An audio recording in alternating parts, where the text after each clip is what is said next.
Shalom, sungguh bersukacita kita dapat berjumpa kembali dalam program Bible Study Online CK7 pada hari ini, di mana kita akan melanjutkan pembelajaran kita, saudara, dari kitab 1 Samuel pasal yang ke-10. Ini kelanjutan dari Samuel pasal 9 tentang bagaimana Saul diurapi menjadi raja. Nah, ini ketika Saul sudah diurapi, apa yang terjadi? Ada sebuah fenomena yang luar biasa. Oleh karena pengurapan dari Tuhan, maka Saul menjadi manusia yang lain, saudara. Nah, lainnya itu seperti apa akan kita ketahui. Namun sebelum kita membaca, merenungkan, dan mengambil manfaat dari apa yang kita pelajari, mari kita datang kepada Tuhan. Kita minta Tuhan mengurapi kita, menjamah kita. Kita menyiapkan hati kita, sehingga Tuhan mencurahkan seluruh firman-Nya untuk kita semua. Kami datang kepadamu Tuhan, sebab Kaulah Raja kami. Kaulah Tuhan kami satu-satunya yang berkuasa. Iralaraba shandarata kayaralaraba, inamata kayaraba shandoralaraba yaralara.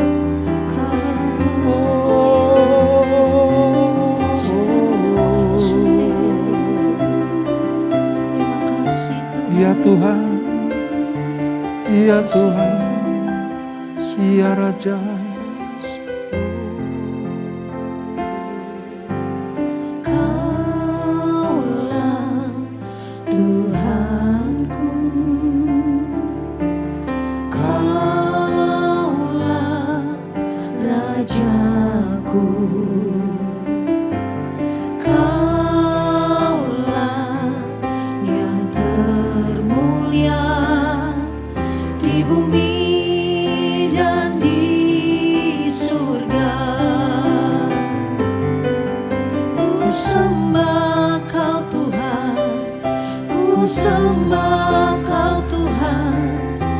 Ku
puji, ku muliakan namamu.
ajaib dan perkasa.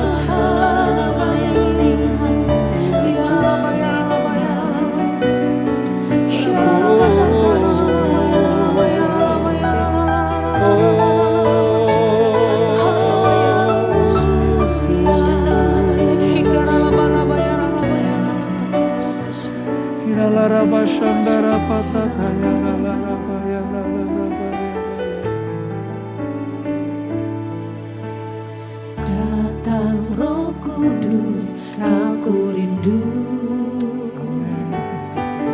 Dengan minyak yang baru urapiku, mengalir penuhiku, mengalir pulihkanku. Kuasa-Mu bebaskan hidupku.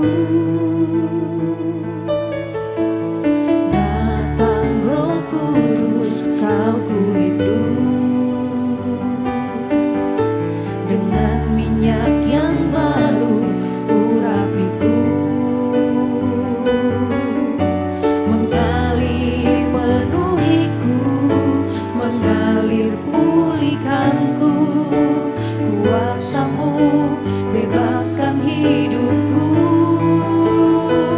Satu yang ku rindu, bersekutu denganmu, bawaku lebih lagi tinggal di dalammu, nikmati hadiratmu, jamalah seluruh hidupku. Urapanmu mengubah hidupku. Satu yang ku rindu, bersekutu denganmu, bawaku lebih lagi tinggal di dalammu, nikmati hadiratmu, jamalah seluruh hidupku. Urapanmu mengubah hidupku. Ya Roh Kudus, datang dan penuhi kami. Datang Roh Kudus, Kau ku rindu. Dengan minyak yang baru urapiku, mengalir penuhiku, mengalir pulihkanku. Kuasa-Mu bebaskan hidupku. Satu yang ku rindu, bersekutu denganmu, bawaku lebih lagi tinggal di dalammu, nikmati hadiratmu, jamalah seluruh hidupku. Urapanmu mengubah hidupku. Satu yang ku rindu, bersekutu denganmu, bawaku lebih lagi tinggal di dalammu, nikmati hadiratmu, jamalah seluruh hidupku. Urapanmu mengubah hidupku. Satu yang ku rindu, bersekutu denganmu, bawaku lebih lagi tinggal di dalammu, nikmati hadiratmu, jamalah seluruh hidupku. Urapanmu mengubah hidupku. Satu yang ku rindu, bersekutu denganmu, bawaku lebih lagi tinggal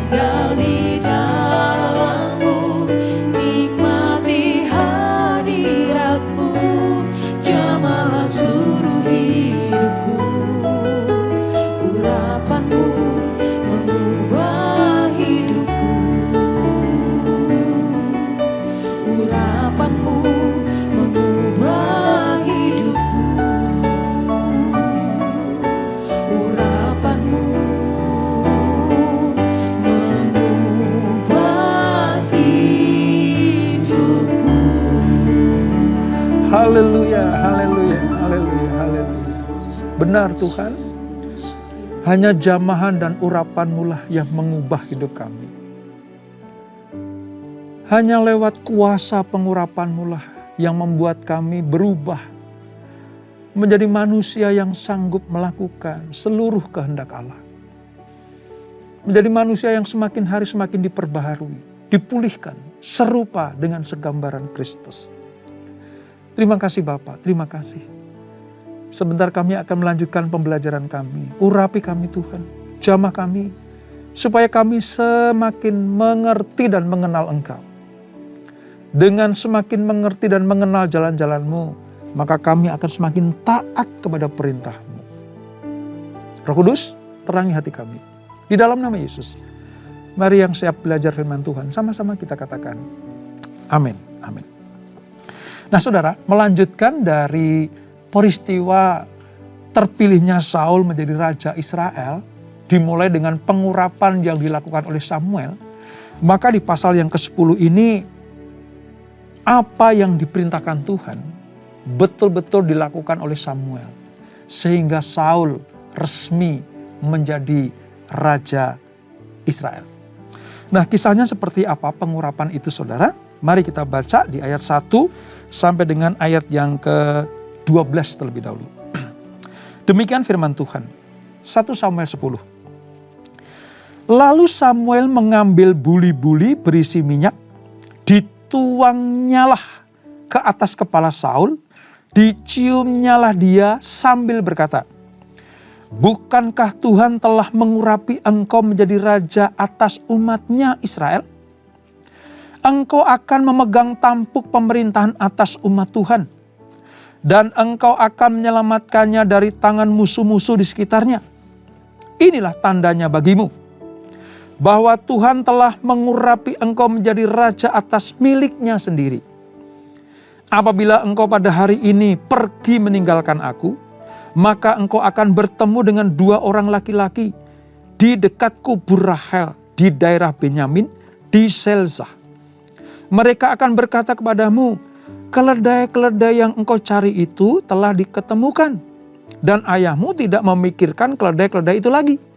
Tapi ia khawatir mengenai kamu. Katanya, apakah yang akan kuperbuat untuk anakku itu? Dari sana engkau akan berjalan terus lagi dan sampai ke pohon tarbantin Tabor. Maka di sana engkau akan ditemui oleh 3 orang laki-laki yang naik menghadap Allah di Betel. Seorang membawa 3 ekor anak kambing, seorang membawa 3 ketul roti, dan yang lain lagi sebuyung anggur. Mereka akan memberi salam kepadamu dan memberikan kepadamu 2 ketul roti yang akan kau terima dari mereka. Sesudah itu engkau akan sampai ke Gibea Allah, tempat kedudukan pasukan orang Filistin. Dan apabila engkau masuk kota, engkau akan berjumpa di sana dengan serombongan nabi yang turun dari bukit pengorbanan dengan gambus, rebana, suling, dan kecapi di depan mereka. Mereka sendiri akan kepenuhan seperti nabi. Maka roh Tuhan akan berkuasa atasmu. Engkau akan kepenuhan bersama-sama dengan mereka dan berubah menjadi manusia lain.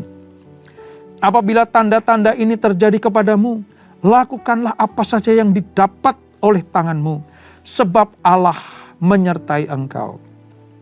Engkau harus pergi ke Gilgal, mendahului aku, dan camkanlah, aku akan datang kepadamu untuk mempersembahkan korban bakaran dan korban keselamatan. Engkau harus menunggu 7 hari lamanya sampai aku datang kepadamu dan memberitahukan kepadamu apa yang harus kau lakukan. Sedang ia berpaling untuk pergi meninggalkan Samuel, maka Allah mengubah hatinya menjadi lain. Dan segala tanda-tanda yang berikut yang tersebut itu terjadi pada hari itu juga. Ketika mereka sampai ke Gibea, dari sana maka bertemulah ia dengan serombongan nabi. Roh Allah berkuasa atasnya dan Saul turut kepenuhan seperti nabi di tengah-tengah mereka. Dan semua orang yang mengenalnya dari dahulu melihat dengan heran bahwa ia bernubuat bersama-sama dengan nabi-nabi itu. Lalu berkatalah orang banyak yang satu kepada yang lain, apakah gerangan yang terjadi dengan anak Kis ini? Apa Saul juga termasuk golongan nabi? Lalu seorang dari tempat itu menjawab, siapakah bapa mereka? Itulah sebabnya menjadi peribahasa, apakah Saul juga termasuk golongan nabi? Saudara, ketika Allah sudah menentukan dan memilih Saul untuk menjadi raja pertama atas umatnya, maka hal pertama yang harus didapatkan dalam diri Saul adalah pengurapan. Kemarin saya jelaskan bagaimana Allah mengutus Samuel supaya bertemu dengan Saul untuk menuangkan minyak ke atas kepalanya. Itu cara pengurapan pada zaman Samuel, saudara. Lewat tabung tanduk, ya, itu diisi oleh minyak, ya. Biasanya itu minyak zaitun. Lalu dituangkan ke atas kepala orang yang diurapi. Dari situlah maka turunlah kuasa Allah atas orang yang sudah diurapi oleh nabinya. Dalam hal ini adalah Saul. Ada yang menarik, saudara, bahwa setelah Saul mengurapi dengan buli-buli berisi minyak, ya, Samuel itu membisikkan kata-kata untuk memberikan sebuah peringatan kepada Saul. Apa peringatannya? Ini penting, saudara, karena ini dasar atas kepemimpinan Saul yang berkenan kepada Tuhan. Ini kata-kata Samuel. Bukankah Tuhan telah mengurapi engkau menjadi raja atas umatnya Israel? Bisikan pertama kali Samuel kepada Saul adalah, hei Saul, aku sudah melakukan tugasku mengurapi engkau. Tapi ingat kata-kataku ini. Engkau sudah diurapi menjadi raja atas umatnya Israel. Jadi Saul itu sebenarnya ditugaskan Tuhan untuk memimpin umatnya Tuhan, yaitu umat Israel. Dengan demikian, kita mengerti sekarang. Tuhanlah yang mengutus, yang memilih, yang menentukan Saul menjadi pemimpinnya. Dengan artian bahwa semua tingkah laku, kebijakan, tindakan, keputusan Saul harus didasari atas perintah Allah. Sebab yang dipimpin adalah umatnya, umat Allah, bukan umat Saul. Itu, saudara. Samuel dengan tepat menyatakan bahwa sekalipun engkau raja, sekalipun engkau pemimpin yang paling tinggi kedudukannya di antara rakyat Israel, tetapi yang kau pimpin itu adalah umat Allah. Ini tegas sekali, saudara. Lalu berikutnya, saudara. Ya. Ayat yang masih ayat 1, saudara, tapi bagian B. Engkau akan memegang tampuk pemerintahan atas umat Tuhan. Dijelaskan lagi tuh. Pemerintahanmu itu atas umat Tuhan, bukan atas rakyatmu, bukan atas umatmu. Gitu. Ya. Dan engkau akan menyelamatkan dari tangan musuh-musuh di sekitarnya. Inilah tandanya bagimu bahwa Tuhan telah mengurapi engkau menjadi raja atas miliknya sendiri. Wow. 3 penegasan dari Samuel kepada Saul ini betul-betul menjadi landasan atau fondasi supaya Saul mengerti bahwa engkau diurapi menjadi raja atas umat Allah sendiri. Mengapa ini sangat ditekankan oleh Samuel kepada Saul? Karena seperti kekecewaan Samuel kepada bangsa Israel, minta seorang raja yang manusia itu. Samuel tahu persis bagaimana kelakuan orang Israel. Kalau sudah diberkati lupa Tuhan. Kalau sudah diangkat kedudukannya oleh Tuhan, lupa sama Tuhan. Samuel sudah mendengarkan cerita-cerita tentang hakim-hakim sebelumnya. Samuel pernah membaca kisah leluhurnya keluar dari Mesir. Masuk ke padang gurun sebelum masuk tanah perjanjian. Bahwa ini bangsa yang tegar tengkuk. Kalau lagi aman, sehat, sejahtera, lupa Tuhan. Makanya pesan Samuel yang pertama adalah, engkau raja, tapi yang kau pimpin adalah umatnya Tuhan. Rakyat itu adalah milik Tuhan sendiri. Engkau tidak boleh semena-mena. Engkau tidak boleh meninggikan dirimu sendiri. Sebab engkau sudah diurapi. Engkau mengerti sekarang bahwa ini bukan pekerjaan manusia. Ini bukan seperti raja-raja yang lain. Ya, raja yang lain memerintah dengan diktator, merasa bahwa dia berkuasa atas segala-galanya, sampai lupa kepada Allah semesta alam. Samuel dengan jelas dan tegas menyatakan seperti itu. Sama seperti kita, saudara. Kalau kita sudah diurapi Tuhan, dipilih Tuhan, katakanlah menjadi pemimpin, menjadi seorang gembala, entah gembala gereja, gembala persekutuan, gembala kul, atau sebagai suami di rumah, sebagai gembala keluarga. Ingat, yang kita pimpin, ya, umat yang kita pimpin, domba yang kita pimpin itu milik Tuhan. Itulah sebabnya diingatkan pertama kali, kamu jangan lupa akan hal ini. Engkau tidak berhak memiliki domba-domba itu.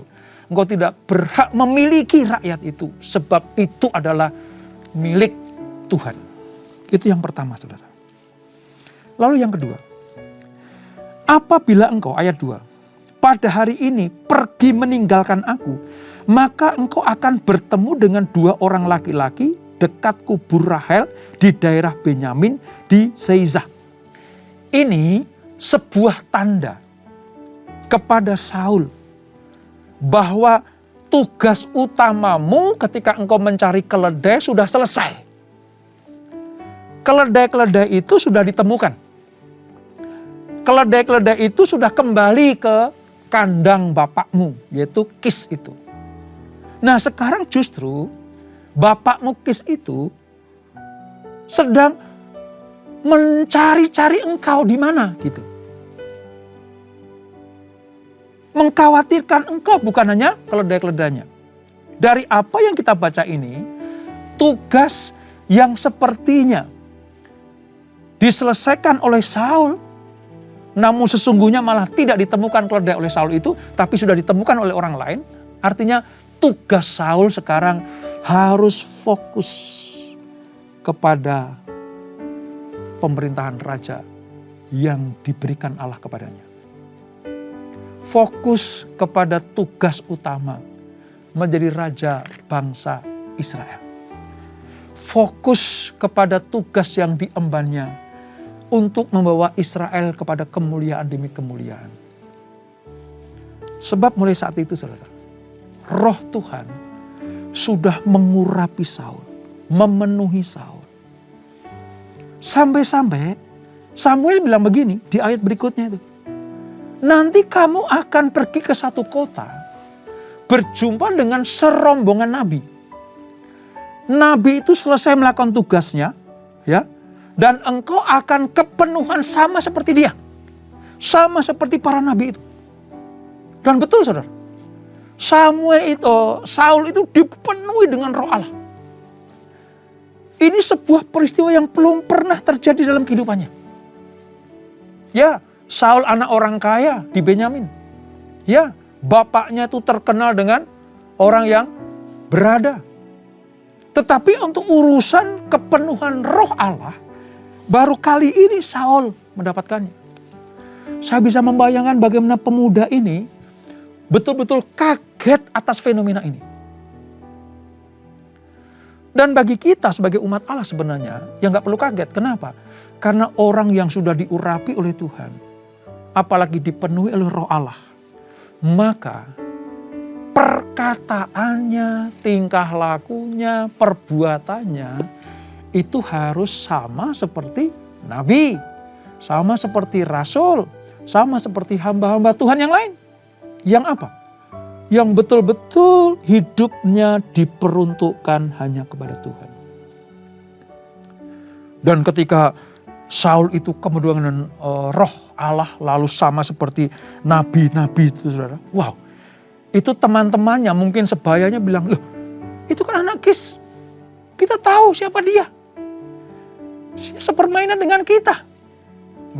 Mungkin ya kalau sekarang satu sekolah dengan kita. Satu perguruan tinggi dengan kita.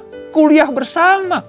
Wah, dia orangnya dulu gak seperti ini. Kok tiba-tiba Saul sama seperti nabi? Gitu. Saya memberitahu. Ada hal yang membedakan antara orang yang tidak dipenuhi dengan roh Allah dengan orang yang dipenuhi dengan roh Allah. Bedanya apa, saudara? Yaitu orang akan melihat perubahan yang drastis. Dari dulunya manusia ini betul-betul ikuti gaya dunia, ya kan? Gaya-gaya yang populer sekarang ini. Bukan berarti gaya yang populer itu dosa, enggak. Tapi ini yang membedakan. Orang-orang yang sudah dipenuhi dengan roh Allah, mereka akan punya tanda. Sampai-sampai orang lain bisa melihat, apakah Saul termasuk golongan nabi? Karena mereka kaget. Mereka terbelalak matanya. Wow, ada perubahan yang luar biasa dalam diri Saul. Jadi perubahan karakter, perubahan sikap, perubahan tingkah laku. Itu dihasilkan atas pengurapan Allah dan bisa dinikmati oleh banyak orang. Bahkan orang-orang kan kagum akan hal itu. Itulah pentingnya pengurapan, saudara. Lalu yang kedua, Saul sebenarnya, saudara, agak sedikit malu-malu sebenarnya. Agak sedikit belum siap. Bahkan kalau diceritakan dalam cerita, dia pernah ngumpet gitu ya. Pernah bersembunyi, supaya Tuhan memilih yang lain saja gitu. Itu ada satu alasan mengapa Saul itu rendah hati seperti itu. Karena dia merasa bahwa orang Benyamin, suku terkecil dari 12 suku yang lain. Tetapi ketika dia diurapi oleh Tuhan, saudara. Ketika dia dipenuhi dengan roh Allah. Bukan hanya bisa dilihat oleh orang lain. Tapi saat itu, saat penuh dengan roh Allah itu, Saul taat kepada Allah dan Samuel. Ketaatan Saul itu dihasilkan atas apa? Kendali roh Allah. Ketika Tuhan mengurapi kita, penuh dengan roh Tuhan, maka buah-buah ketaatan, buah-buah kasih, ya, kerendahan hati itu muncul, saudara. Muncul. Dan mari kita lihat bukti bahwa Saul taat kepada Samuel di ayat yang ke-8. Atau 7 dulu ya, ayat 7 dulu. Ayat 7, apabila tanda-tanda ini terjadi padamu, lakukanlah apa saja yang didapat oleh tanganmu, sebab Allah menyertai engkau. Orang yang diurapi Tuhan, disertai dengan Allah, apa saja yang dilakukan, itu berhasil dan mempermuliakan nama Tuhan. 8, ini buahnya. Engkau harus pergi ke Gilgal, mendahului aku, dan camkanlah. Aku akan datang kepadamu untuk mempersembahkan korban bakaran dan korban keselamatan. Nah ini ya, catat baik-baik. Saudara. Engkau harus menunggu 7 hari lamanya sampai aku datang kepadamu dan memberitahukan kepadamu apa yang harus kau lakukan.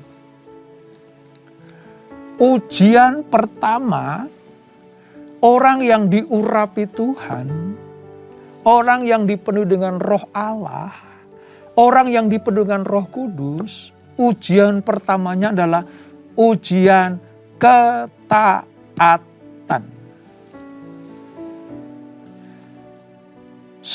Samuel berpesan kepada Saul, roh Tuhan sudah ada padamu ya, lakukan apa saja. Sebab Allah menyertai engkau dan kamu akan pasti berhasil. Tapi yang kedua, tunggu aku ketika engkau ke Gilgal. Ya. Engkau akan pergi ke Gilgal, harus pergi ke Gilgal. Tapi tunggu aku 7 hari lamanya. ketika engkau sudah menunggu aku, Tuhan lamanya, aku akan mempersembahkan korban. Dan aku akan memberitahukan apa-apa tugasmu, apa-apa kegiatanmu, apa-apa yang kamu lakukan. Dan nanti saudara, ketika Saul taat, wow, berkat Tuhan itu melimpah buatnya. Ketika Saul itu taat kepada perintah Allah lewat Nabi Samuel, Tuhan buat berhasil, menang perang kemana-mana saudara. Tapi nanti ada satu titik di mana dia tidak taat. Suruh nunggu Samuel, ya, hanya Samuel yang akan membawa korban kepada Tuhan, tapi Saul tidak taat, Saul tidak sabar menunggu, sehingga apa? Tuhan menghukum. Roh Allah diambil daripada Saul. Nanti pelajaran-pelajaran berikutnya. Tapi pada posisi ini, Saul itu betul-betul menjadi anak yang manis, pemuda yang elok dan tampan. Sudah begitu diurapi Tuhan dengan luar biasa. Cocok banget jadi raja Israel. Dia memulai dengan roh Allah. Tapi sayang nanti, perjalanan-perjalanan berikutnya, dia memulai atau melakukan kegiatan-kegiatan di luar kendali Tuhan. Untuk pelajaran hari ini, kita memetik sesuatu hal yang penting. Kalau Tuhan sudah mengurapi kita, tetaplah hidup dalam pengurapan itu. Dan yang kedua, ujian utama dari pengurapan adalah ketaatan. Ya taat kepada perintah Allah. Ya taat dan dengar-dengaran kepada perintah para gembala atau para nabi. Ya harus taat setia kepada semua peraturan-peraturan Tuhan. Maka dikatakan, kalau engkau melakukan seperti apa yang Tuhan perintahkan, maka apapun yang kau lakukan dibuat Tuhan berhasil dan beruntung. Pelajaran pertama buat kita semuanya, milikilah Roh Kudus dalam hidupmu. Lewat pengurapan-pengurapan yang Tuhan berikan dari hamba-hamba Tuhan, dari gembala kita, dari pemimpin kita. Yang kedua, kalau engkau sudah diurapi Tuhan, ingat, yang kau pimpin, domba-domba yang Tuhan titipkan kepada kita, orang-orang yang kita pimpin itu adalah milik Tuhan. Itu adalah domba-dombanya Tuhan. Bukan untuk kita peras susunya, hanya untuk kenikmatan kita sendiri. Tapi bawa mereka kepada kehendak Tuhan, supaya menjadi domba-domba atau umat yang layak bagi Tuhan. Dan yang ketiga, ujian utama dari pengurapan adalah ketaatan. Tetaplah taat kepada perintah Allah, kepada firman Allah. Maka saudara dan saya disebut sebagai orang-orang yang berkenan kepada Tuhan. Pada taraf ini banyak teladan yang kita temui dari kehidupan Saul. Raja pertama yang mulai memerintah orang Israel. Dan inilah 1 Samuel pasal yang ke-10. Kita tundukkan kepala. Bapak, terima kasih untuk pembelajaran pada hari ini.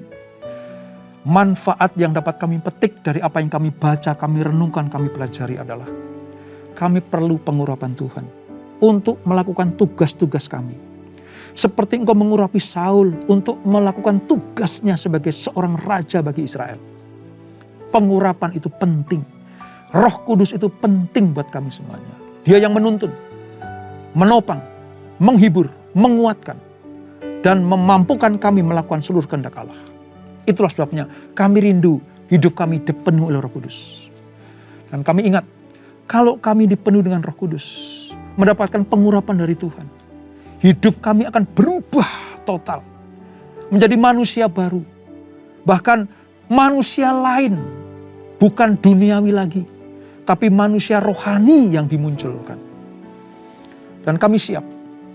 Ujian utama dari pengurapan dan Roh Kudus adalah ketaatan. Biarlah kami memiliki satu itu ya Tuhan, tentang ketaatan kepada perintah-Mu, kepada firman-Mu, kepada hukum-hukum-Mu yang kami baca dari Alkitab atau firman Allah ini, atau dari nasihat dari para gembala kami. Tuhan, ajar kami taat supaya kami disebut sebagai orang-orang yang berkenan kepada Tuhan. Berkati kami semuanya, berkati pekerjaan kami, usaha, bisnis anak-anak-Mu, berkati pelayanan kami, berkati keluarga demi keluarga. Kami percaya perkenanan Tuhan senantiasa turun atas kami semuanya. Dan sebelum kami berpisah, kami siapkan hati kami terima berkat yang daripadamu. Kekasih Kristus arahkan hatimu kepada Tuhan, terimalah berkat kasih anugerah dari Allah Bapa yang berlimpah-limpah. Di dalam anaknya yang tunggal Tuhan Yesus Kristus. Dan persekutuan yang kudus dan Roh Kudus menyertai kita semuanya. Mulai saat ini sampai Maranatha. Tuhan Yesus datang untuk yang kedua kali menjemput kita semuanya. Bertemu di awan-awan yang permai. Menikmati kemuliaan kekal sampai selama-lamanya. Yang diberkati sama-sama kita katakan amin. Tuhan Yesus memberkati.